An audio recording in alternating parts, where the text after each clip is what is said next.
Привет, это Навальный. Ну что, ровно неделю назад мы опубликовали наше большое расследование «Он вам не Димон» о дворцах, яхтах, виноградниках и других секретных активах премьер-министра России Дмитрия Медведева. И мы, как мне кажется, довольно убедительно доказали, что этот человек является одним из самых больших коррупционеров России. За неделю наш фильм посмотрело больше 7 миллионов человек на YouTube и больше 2 миллионов на Одноклассниках. Ссылками на расследование были забиты просто все социальные сети. Все самые крупные авторитетные мировые СМИ, New York Times, Guardian, Bloomberg и так далее, выпустили статьи о нашем расследовании. Крупнейшие мировые телеканалы рассказали о нем. Ну вот посмотрите, например, телешоу Рэйчел Мэдоу. Оно одно из самых популярных в США. И она сделала аж 22-минутный сюжет и довольно подробно пересказала о всех наших находках. Ну и вот тут, конечно, мне надо бы сказать. А в российских СМИ вообще все было забито информацией о нашем Димоне. Однако правда заключается в том, что все ровно наоборот. Ноль информации. То есть буквально ни одного слова не было сказано о коррупции Медведева на основных телеканалах и на основных радиостанциях. Среди печатных СМИ только минимальное количество самых независимых изданий смогли рассказать своим читателям о тайном имуществе Медведева. Крупнейшие газеты, всякие там «Комсомольские правды», «Аргументы и факты» вообще не сказали ни одного слова. То есть полное молчание.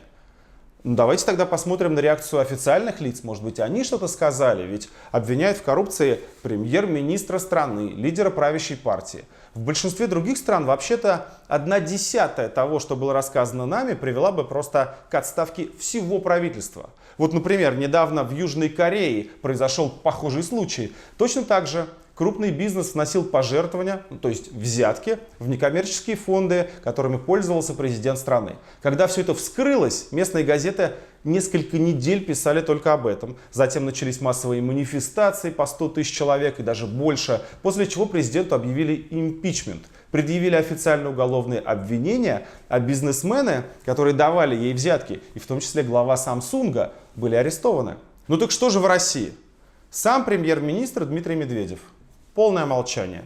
Его непосредственный начальник Владимир Путин. Полное молчание. Генпрокуратура. Полное молчание. Следственный комитет. Полное молчание. Судебная система. Полное молчание. Российский парламент. Ну вот там-то вроде сидят какие-то люди, которые называют себя оппозицией. Но нет, все равно полное молчание. Они боятся даже просто хотя бы одно слово сказать об этом. До сих пор, а прошла неделя, у нас есть всего 3 официальных комментария относительно нашего расследования, с которым вообще-то ознакомились миллионы граждан. Первое. Это пресс-секретарь премьер-министра Дмитрия Медведева Наталья Тимакова. Она отказалась комментировать по сути по причине того, что я оппозиционер и уголовник.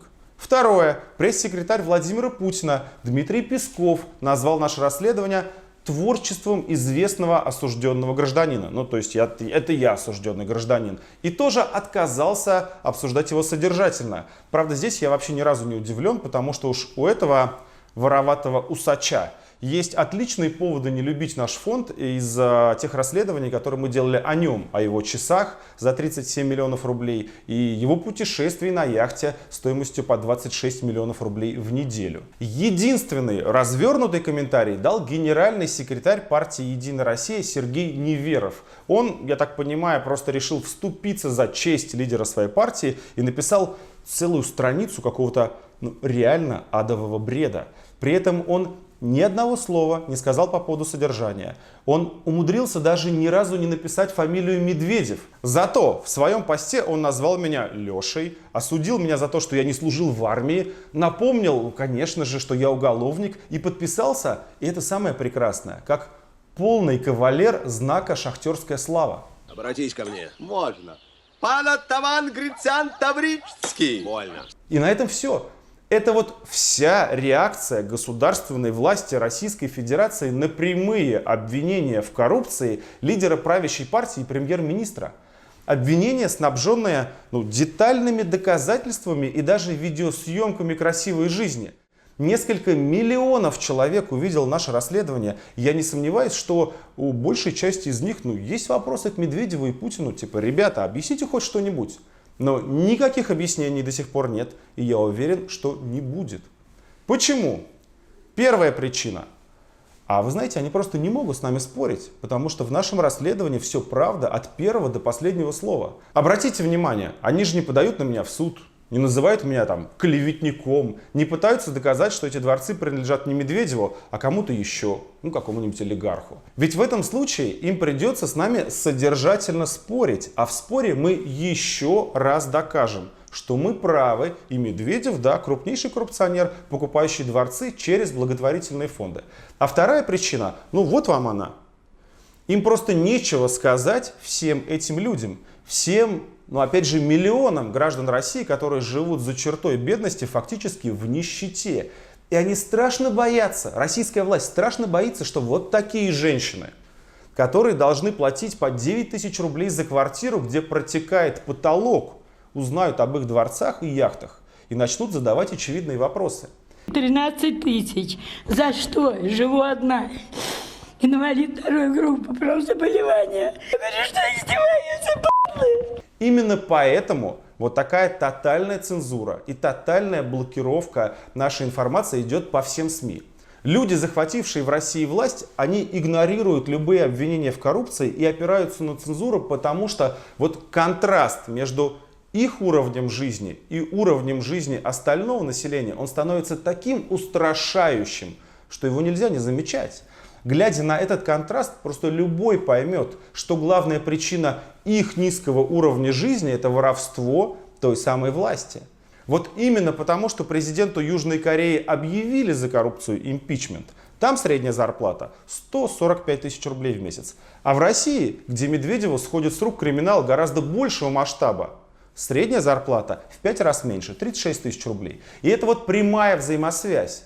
И раз они, Путин, Медведев, Единая Россия, вот все вместе поставили своей задачей замолчать наше расследование и игнорировать его, наша с вами общая задача – распространять информацию о нем еще сильнее. Ну вот смотрите, этот ролик посмотрят 300 или 400 тысяч человек, а реально помогут с распространением ну, 1050 человек. Остальные, конечно, возмутятся, обругают про себя жуликов из правительства, но делать ничего не будут. А вот это нужно делать, друзья мои, всем и каждому. Тем более, когда я говорю про такую, в общем-то, несложную задачу, как распространение ссылок среди друзей и знакомых. Сделайте это, чтобы осложнить жизнь тем, кто ворует наши с вами деньги и строит на них себе дворцы. Ну и заодно все вместе проведем такой занятный эксперимент. Сколько людей в России должно посмотреть наше расследование, чтобы Путин с Медведевым наконец-то объяснились перед гражданами? Подписывайтесь на наш канал, здесь говорят правду.